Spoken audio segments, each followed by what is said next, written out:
ਸਤਿ ਸ਼੍ਰੀ ਅਕਾਲ ਜੀ। ਚੈਨਲ ਪੰਜਾਬੀ ਦੇਖ ਰਹੇ ਸਾਰੇ ਦਰਸ਼ਕਾਂ ਦਾ ਮੈਂ ਸ਼ੈਰੀ ਸਵਾਗਤ ਕਰਦੀ ਹਾਂ। ਬੁਲੇਟਿਨ ਦਾ ਆਗਾਜ਼ ਕਰ ਲੈਂਦੇ ਹਾਂ ਹੈਡਲਾਈਨਸ ਦੇ ਨਾਲ। ਕਿ LMIA ਲਈ ਫੀਸ ਦੇ ਵਿੱਚ ਹੋਣ ਜਾ ਰਿਹਾ ਹੈ ਵਾਧਾ। 30 ਅਪ੍ਰੈਲ ਨੂੰ LMIA ਸੰਬੰਧੀ ਹੋਣਗੇ ਵੱਡੇ ਐਲਾਨ। FIFA ਵਰਲਡ ਕੱਪ 2026 ਲਈ ਵੈਨਕੂਵਰ ਮੇਜ਼ਬਾਨੀ ਕਰਨ ਵਾਲੇ ਸ਼ਹਿਰਾਂ ਦੀ ਲਿਸਟ ਸ਼ਾਮਿਲ। ਵੈਨਕੂਵਰ FIFA ਵਰਲਡ ਕੱਪ ਦੁਨੀਆ ਵਿੱਚ ਸਭ ਤੋਂ ਵੱਡਾ ਇੱਕੋ ਇੱਕ ਖੇਡ ਸਮਾਗਮ। BC ਦੇ ਇੱਕ ਫਾਰਮ ਦੇ ਵਿੱਚ ਮਿਲਿਆ ਏਵੀਅਨ ਫਲੂ ਦਾ ਮਾਮਲਾ। BC ਦੇ ਐਗਰੀਕਲਚਰ ਵਿਭਾਗ ਨੇ ਕੀਤੀ ਪੁਸ਼ਟੀ। ਖਬਰਾਂ ਵਿਸਤਾਰ ਦੇ ਨਾਲ ਔਰ ਬੁਲੇਟਿਨ ਦੇ ਵਿੱਚ ਸਭ ਤੋਂ ਪਹਿਲਾਂ ਤਾਂ ਜਾਣਕਾਰੀ ਦੇ ਦਈਏ ਕਿ ਜਿਵੇਂ ਹੀ PR ਅਰਜ਼ੀਆਂ ਦੇ ਲਈ ਫੀਸ ਵਧੀ ਸੀ ਤਾਂ ਕਾਫੀ ਜ਼ਿਆਦਾ ਚਿੰਤਾ ਹੋ ਰਹੀ ਸੀ ਕਿ ਅੱਗੇ LMIA ਵਾਸਤੇ ਵੀ ਜਿਹੜੀ ਹੈ ਉਹ ਐਪਲੀਕੇਸ਼ਨ ਜਿਹੜੀ ਫੀਸ ਹੈ ਉਹਦੇ ਵਿੱਚ ਸ਼ਾਇਦ ਵਾਧਾ ਹੋ ਸਕਦਾ, ਜਿਸ ਨਾਲ ਲੋਕ ਪਰੇਸ਼ਾਨ ਵੀ ਹੋਏ ਸੀ। ਪਰ ਦੱਸਦੀ ਕਿ ਅਜਿਹਾ ਕੁਝ ਨਹੀਂ ਹੈ। ਅਜੇ ਤੱਕ ਜਿਹੜਾ LMIA ਐਪਲੀਕੇਸ਼ਨਸ ਲਈ ਫੀਸ ਦੇ ਵਿੱਚ ਵਾਧਾ ਨਹੀਂ ਹੋਇਆ। ਜਿੰਨੀ ਫੀਸ ਤੁਹਾਨੂੰ ਪਹਿਲਾਂ ਅਦਾ ਕਰਨੀ ਪੈਂਦੀ ਸੀ ਉਨੀ ਹੀ ਹੁਣ ਕਰਨੀ ਪਵੇਗੀ। ਇਸ ਤੋਂ ਇਲਾਵਾ LMIA ਲੈਣ ਲੱਗੇ ਕਿਹੜੀਆਂ ਗੱਲਾਂ ਦਾ ਖਿਆਲ ਰੱਖਣਾ ਜ਼ਰੂਰੀ ਹੈਗਾ ਤੇ LMIA ਜਿਹੜੀ ਹੈ ਉਹ ਇਹਨਾਂ ਦਿਨਾਂ ਦੇ ਵਿੱਚ ਲੈਣੀ ਸੌਖੀ ਹੈ ਜਾਂ ਔਖੀ ਹੈ, ਆਓ ਜਾਣਦੇ ਹਾਂ ਕੈਨਿਕਸ ਇਮੀਗ੍ਰੇਸ਼ਨ ਦੇ ਅਨੁਜ ਤੋਂ। ਸਤਿ ਸ਼੍ਰੀ ਅਕਾਲ ਜੀ। ਇਸ ਵੇਲੇ ਬਹੁਤ ਸਾਰੇ ਲੋਕ ਨੇ ਜਿਹੜੇ LMIA ਬਾਰੇ ਜਾਣਕਾਰੀ ਹਾਸਲ ਕਰਨਾ ਚਾਹੁੰਦੇ ਨੇ ਔਰ ਖਾਸ ਕਰਕੇ LMIA ਦੇ ਵਿੱਚ ਜਲਦੀ ਹੀ ਬਹੁਤ ਸਾਰੀਆਂ ਤਬਦੀਲੀਆਂ ਆ ਰਹੀਆਂ ਨੇ।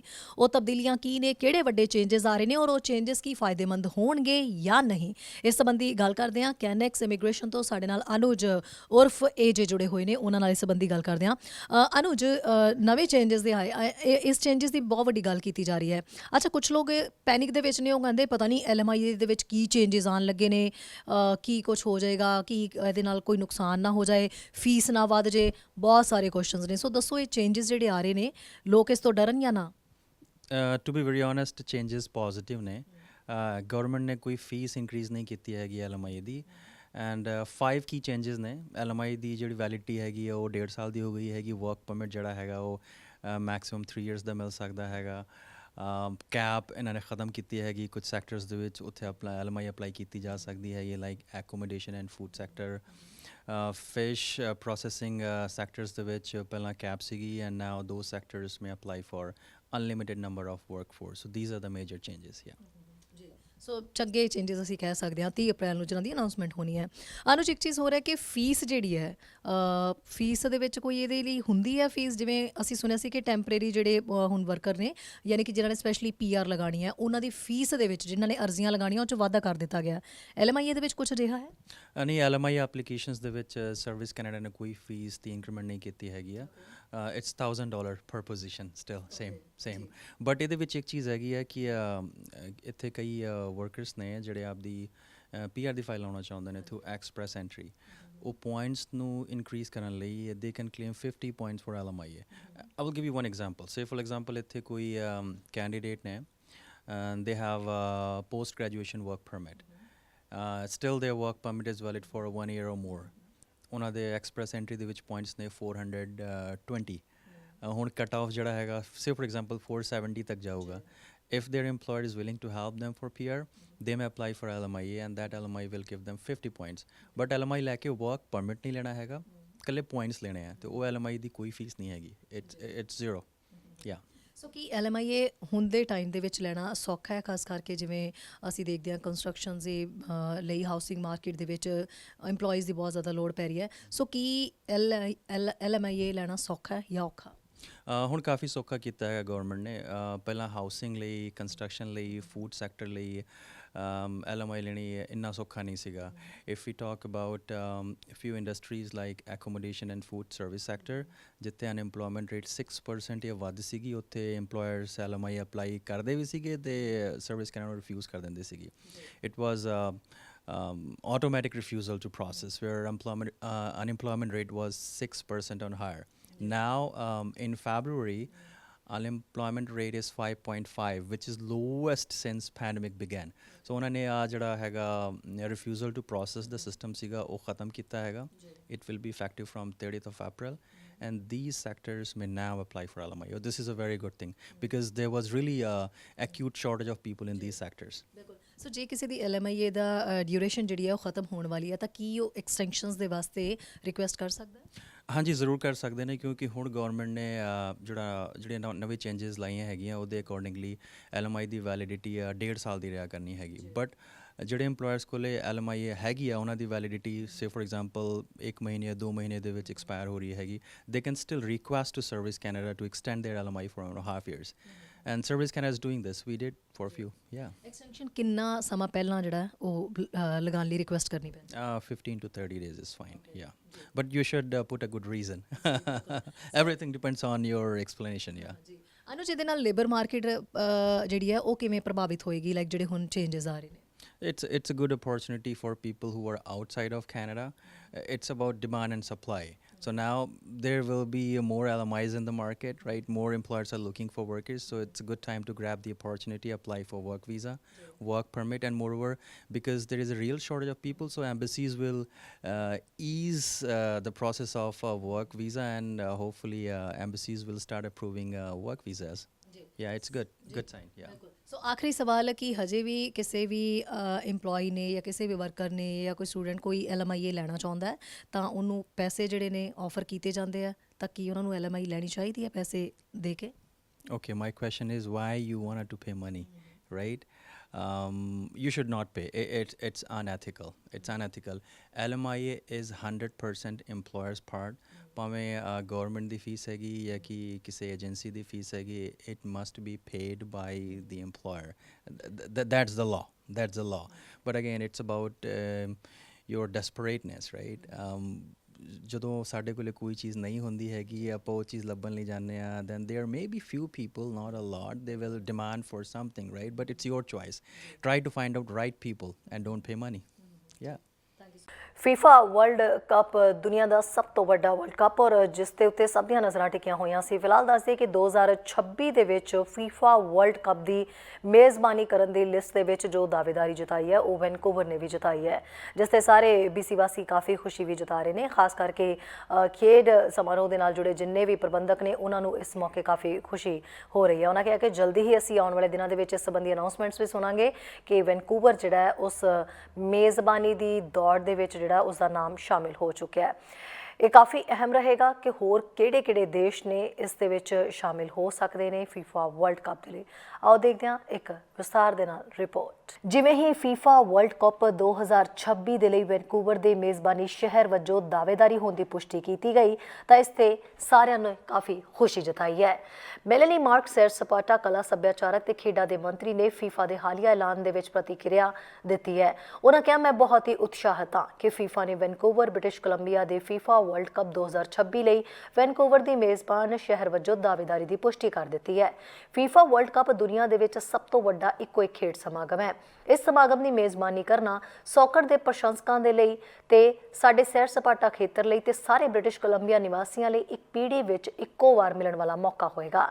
ਪਿਛਲੇ ਸਾਲ ਕੈਨੇਡਾ ਦੀ ਔਰਤਾਂ ਦੀ ਨੈਸ਼ਨਲ ਸੌਕਰ ਟੀਮ ਨੇ ਟੋਕੀਓ ਦੇ ਵਿੱਚ ਸੋਨੇ ਦਾ ਤਗਮਾ ਜਿੱਤਿਆ ਸੀ। ਪਿਛਲੇ ਮਹੀਨੇ ਸਾਡੇ ਪੁਰਸ਼ਾਂ ਦੀ ਨੈਸ਼ਨਲ ਟੀਮ ਨੇ FIFA ਵਰਲਡ ਕੱਪ ਕਤਰ 2022 ਦੇ ਵਿੱਚ ਜਿਹੜਾ ਉਹ ਵੀ ਜਿੱਤ ਹਾਸਲ ਕੀਤੀ ਸੀ। ਪਿਛਲੇ ਮਹੀਨੇ ਇਹ ਗੱਲ ਕਹੀ ਗਈ ਸੀ 2022 ਦੇ ਵਿੱਚ ਜਦੋਂ ਇਹ FIFA ਵਰਲਡ ਕੱਪ ਕਤਰ ਦੇ ਵਿੱਚ ਜਿੱਤਿਆ ਗਿਆ ਸੀ ਕਿ ਇਸ ਲਈ ਸਥਾਨ ਜਿਹੜਾ ਕੈਨੇਡਾ ਦੇ ਹਾਸਲ ਕੀਤਾ ਸੀ, ਯਾਨੀ ਕਿ ਕੁਆਲੀਫਾਈ ਕੀਤਾ ਸੀ, ਜੋ 1986 ਤੋਂ ਬਾਅਦ ਪਹਿਲੀ ਵਾਰ ਹੋਇਆ ਹੈ। ਤੇ ਪਿਛਲੇ ਹਫਤੇ ਸੰਚਾਰ ਚੈਂਪੀਅਨ ਕ੍ਰਿਸਟੀਨ ਸਨਕਲੇਨ ਸੈਲੀਬ੍ਰੇਸ਼ਨ ਟੂਰ ਦੇ ਵਿੱਚ ਪ੍ਰਮੁੱਖ ਸਥਾਨ ਤੱਕ ਪਹੁੰਚੇ, ਜੋ ਇਸ ਮਹਾਮਾਰੀ ਦੇ ਸ਼ੁਰੂ ਹੋਣ ਤੋਂ ਲੈ ਕੇ BC ਪਲੇ ਸਟੇਡੀਅਮ ਵਿੱਚ ਹੋਣ ਵਾਲਾ ਸਭ ਤੋਂ ਵੱਡਾ ਸਮਾਗਮ ਸੀ।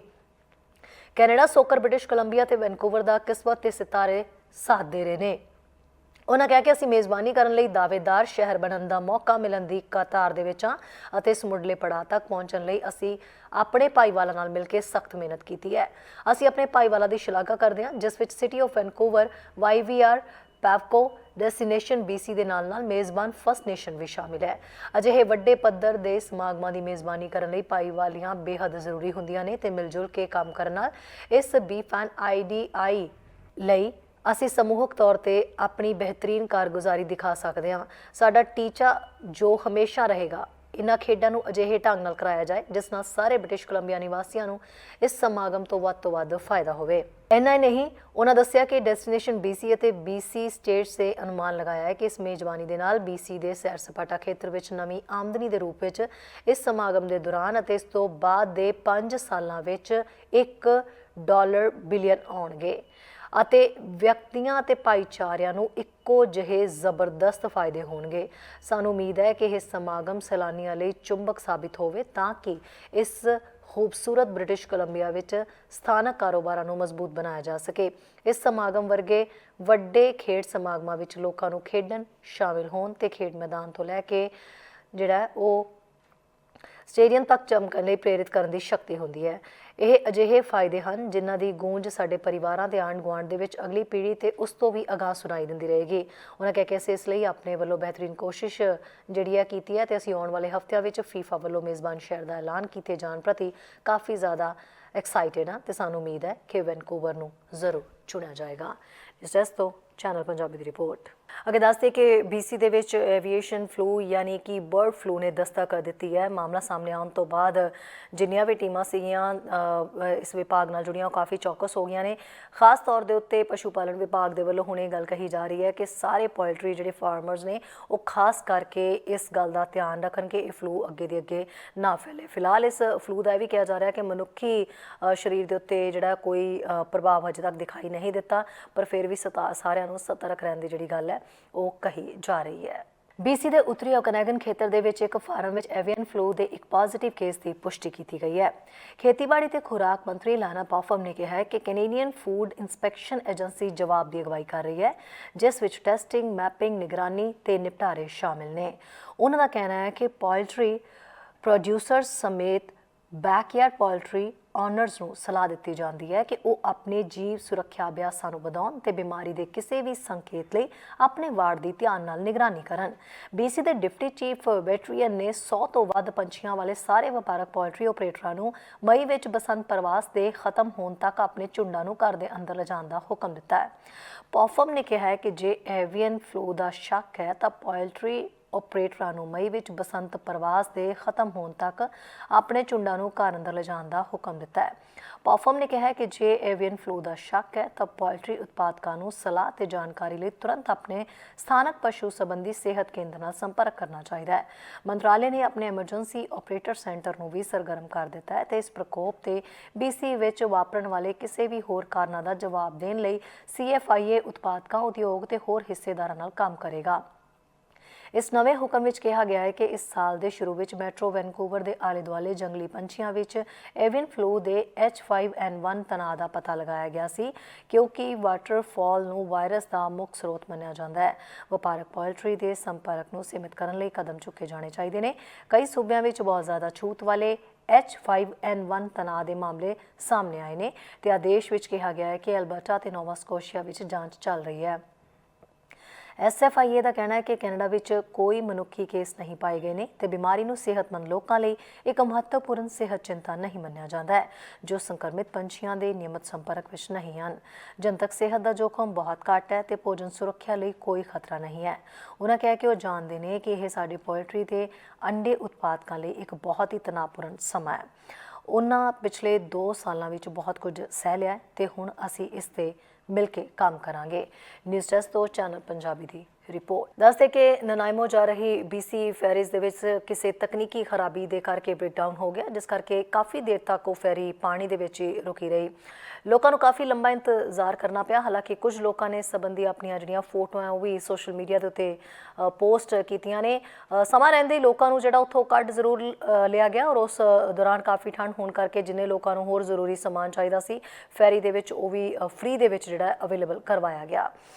ਦੱਸਦੇ ਕਿ ਇਸ ਬ੍ਰੇਕਡਾਊਨ ਤੋਂ ਬਾਅਦ ਬੁੱਧਵਾਰ ਰਾਤ ਹੋਈ ਇਸ ਪਰੇਸ਼ਾਨੀ ਕਰਕੇ ਸੈਂਕੜੇ ਸਵਾਰੀਆਂ ਨੇ ਸਮੁੰਦਰ ਦੇ ਵਿੱਚ ਕਾਫੀ ਸਮੇਂ ਤੱਕ ਫਸੀਆਂ ਰਹੀਆਂ। ਮੈਕੈਨੀਕਲ ਜਿਹੜੀ ਪਰੇਸ਼ਾਨੀ ਕੁਈਨ ਆਫ ਓਕ ਬੇ ਨਾਮ ਦੀ ਫੈਰੀ ਦੇ ਵਿੱਚ ਇਹ ਆਈ ਹੈ। ਇਹ ਫੈਰੀ ਹਾਰਸ਼ਿਊ ਬੇ ਤੋਂ ਡਿਪਾਰਚਰ ਬੇ ਦੇ ਲਈ ਰਵਾਨਾ ਹੋਈ ਸੀ। ਸਟ੍ਰੇਟ ਆਫ ਜਾਰਜੀਆ ਦੇ ਵਿੱਚ ਇਸ ਫੈਰੀ ਦੇ ਵਿੱਚ ਸਟੀਅਰਿੰਗ ਸੰਬੰਧੀ ਮਾਮਲਾ ਖੜਾ ਹੋ ਗਿਆ। ਕ੍ਰਿਊ ਨੂੰ ਮਦਦ ਲਈ ਟੋਹ ਨੂੰ ਸੱਦਣਾ ਪਿਆ, ਪਰ ਇਸ ਪ੍ਰਕਿਰਿਆ ਦੇ ਵਿੱਚ ਕਈ ਘੰਟੇ ਲੱਗ ਗਏ। ਨਤੀਜੇ ਵਜੋਂ 8 ਵਜੇ ਦੀ ਸੇਲਿੰਗ ਜਿਹੜੀ ਹੈ ਉਹ ਸਵੇਰੇ 1:30 ਤੇ ਕੰਢੇ ਤੇ ਨਹੀਂ ਪਹੁੰਚੀ ਅਤੇ ਇਸ ਤੋਂ ਇਲਾਵਾ ਇਹ ਫੈਰੀ ਕਰੀਬ 4 ਘੰਟੇ ਬਾਅਦ ਆਪਣੇ ਟਿਕਾਣੇ ਤੇ ਪਹੁੰਚ ਸਕੀ। ਜਾਣਕਾਰੀ ਅਨੁਸਾਰ ਉਡੀਕ ਕਰਦੇ ਯਾਤਰੀਆਂ ਨੂੰ ਸਮੁੰਦਰੀ ਜਹਾਜ਼ ਤੇ ਮੁਫਤ ਦੇ ਵਿੱਚ ਹੌਟ ਡਰਿੰਕਸ ਜਿਹੜੇ ਨੇ ਉਹ ਵਰਤਾਏ ਗਏ। ਕੁਝ ਯਾਤਰੀਆਂ ਨੇ ਸੋਸ਼ਲ ਮੀਡੀਆ ਤੇ ਤਸਵੀਰਾਂ ਵੀ ਸਾਂਝੀਆਂ ਕੀਤੀਆਂ। ਜਿੱਦਾਂ ਫਿਲਹਾਲ ਰੁਕਦੇ ਹਾਂ ਇੱਥੇ ਇੱਕ ਛੋਟੇ ਜਿਹੇ ਬ੍ਰੇਕ ਦੇ ਲਈ, ਜਲਦ ਹਾਜ਼ਰ ਹੁੰਦੇ ਹਾਂ ਕੁਝ ਖਾਸ ਖਬਰਾਂ ਦੇ ਨਾਲ। ਸਵਾਗਤ ਹੈ ਬ੍ਰੇਕ ਤੋਂ ਬਾਅਦ ਸਾਰੇ ਦਰਸ਼ਕਾਂ ਦਾ। ਦੱਸਦੇ ਕਿ ਓਨਟਾਰੀਓ ਵਾਲਿਆਂ ਨੂੰ ਹੁਣ ਇੱਕ ਝਟਕਾ ਬਰਦਾਸ਼ਤ ਕਰਨਾ ਪਏਗਾ। ਜੀ ਹਾਂ, ਗੈਸ ਦੀਆਂ ਕੀਮਤਾਂ ਦੇ ਵਿੱਚ ਜਿਹੜਾ ਰਿਕਾਰਡ ਤੋੜ ਵਾਧਾ ਹੋਣ ਦੀ ਗੱਲ ਕਹੀ ਜਾ ਰਹੀ ਹੈ। ਇਸ ਲਈ ਕਿਹਾ ਜਾ ਰਿਹਾ ਕਿ 2 ਦਿਨ ਦਾ ਸਮਾਂ ਹੈਗਾ, ਆਪਣੀਆਂ ਟੈਂਕੀਆਂ ਜਿਹੜੀਆਂ ਨੇ ਗੱਡੀਆਂ ਦੀਆਂ ਉਹ ਫੁੱਲ ਕਰਵਾ ਲਓ। 11 ਸੈਂਟ ਤੱਕ ਦਾ ਇਹ ਵਾਧਾ ਜਿਹੜਾ ਹੋਣ ਦੀ ਉਮੀਦ ਜਤਾਈ ਜਾ ਰਹੀ ਹੈ। ਦੱਸਦੇ ਕਿ ਗੈਸ ਦੀਆਂ ਕੀਮਤਾਂ ਸੰਬੰਧੀ ਪਹਿਲਾਂ ਤੋਂ ਹੀ ਅੰਦਾਜ਼ਾ ਲਗਾਇਆ ਜਾ ਰਿਹਾ ਸੀ। ਕੈਨੇਡੀਅਨਜ਼ ਫॉर ਅਫੋਰਡੇਬਲ ਦੇ ਪ੍ਰਧਾਨ ਡੈਨ ਮੈਕਟਿਗ ਨੇ ਕਿਹਾ ਹੈ ਕਿ ਵੀਰਵਾਰ ਨੂੰ ਗੈਸ ਦੀਆਂ ਕੀਮਤਾਂ 1.68 ਪ੍ਰਤੀ ਲੀਟਰ ਤੱਕ ਵੱਧ ਸਕਦੀਆਂ ਨੇ ਤੇ ਫਿਰ ਸ਼ੁੱਕਰਵਾਰ ਨੂੰ ਇਹਨਾਂ ਵਿੱਚ 5 ਸੈਂਟ ਦਾ ਹੋਰ ਵਾਧਾ ਹੋ ਸਕਦਾ ਹੈ ਤੇ 1.73 ਪ੍ਰਤੀ ਲੀਟਰ ਤੱਕ ਪਹੁੰਚ ਸਕਦੀਆਂ ਨੇ।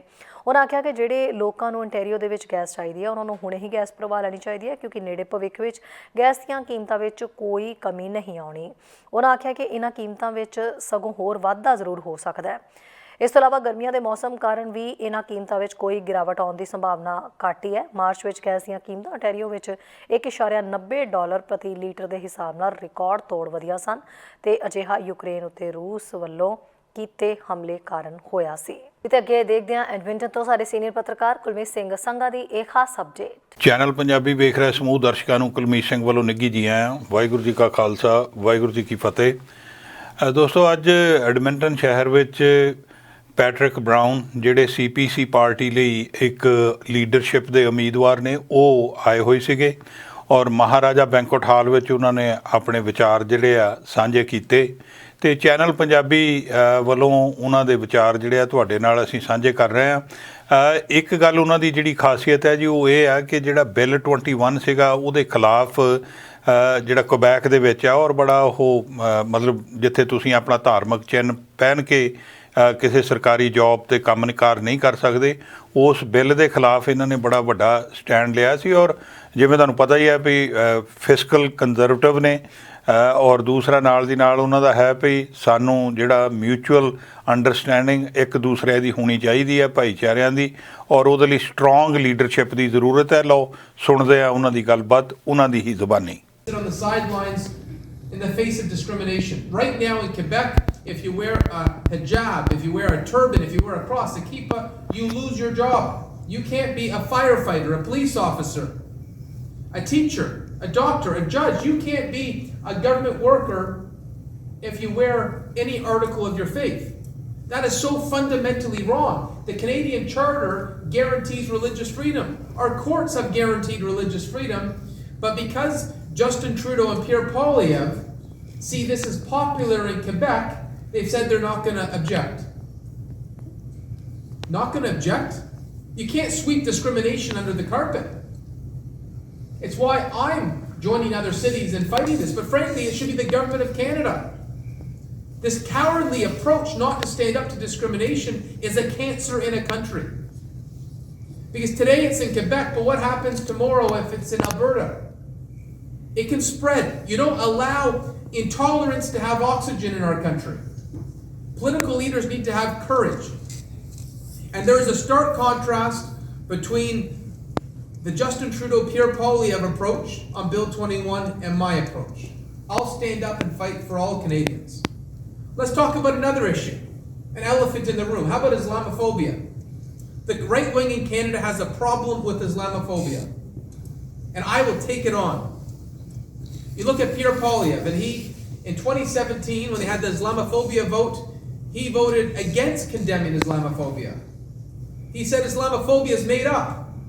I'm sorry, Mr. Poilievre, Islamophobia is not made up. It's real. I have great Muslim friends who have faced hate. I know what it's about. Don't tell me it isn't real. Pierre Poilievre's campaign manager was the one who'd organized the barbaric tip line announcement in 2015 that targeted Muslim Canadians. Pierre himself did the niqab ban press conference. I come from a different style of conservatism. I was the only conservative leader in Canada who supported the motion condemning Islamophobia when I was the Ontario conservative leader. You know why? Hate is hate is hate. And you can't pick and choose when you denounce hate. Hate against any faith is wrong. And for me, it's unequivocal. My best friend growing up was of Muslim faith, and I know his family, they were decent, they were loving. Why would his family be treated differently? You know, I've got a history of working with the community. I've been to Pakistan many times. I volunteered for Islamic Relief Canada during the Syrian refugee crisis in Lebanon. I've done work with the Muslim Welfare Center. I host my own iftars every year. I have an iftar in Brampton where we have 1,000 people that come out. And people say, Mayor Brown, why do you host an iftar right in your downtown for everyone to see? Outdoors. And I said, because I want to educate against misinformation.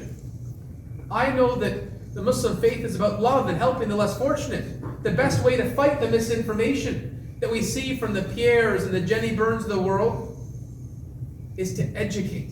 ਖਬਰਾਂ ਤੇ ਜਾਣਕਾਰੀਆਂ ਦਾ ਸਿਲਸਿਲਾ ਫਿਲਹਾਲ ਇੱਥੇ ਮੁੱਕਦਾ। ਨਵੀਆਂ ਤੇ ਤਾਜ਼ਾ ਖਬਰਾਂ ਲੈ ਕੇ ਫਿਰ ਤੋਂ ਹਾਜ਼ਰ ਹੋਵਾਂਗੇ। ਇਜਾਜ਼ਤ ਚਾਹੁੰਦੇ ਹਾਂ। ਧੰਨਵਾਦ। ਸਾਡਾ ਹਰ ਇੱਕ ਪ੍ਰੋਗਰਾਮ ਦੇਖਣ ਤੇ ਸਾਡੇ ਨਾਲ ਜੁੜਨ ਲਈ ਸਬਸਕ੍ਰਾਈਬ ਕਰੋ ਚੈਨਲ ਪੰਜਾਬੀ ਤੇ ਨੋਟੀਫਿਕੇਸ਼ਨ ਲਈ ਬੈਲ ਆਈਕਨ ਵਾਲੇ ਬਟਨ ਤੇ ਕਲਿੱਕ ਕਰੋ।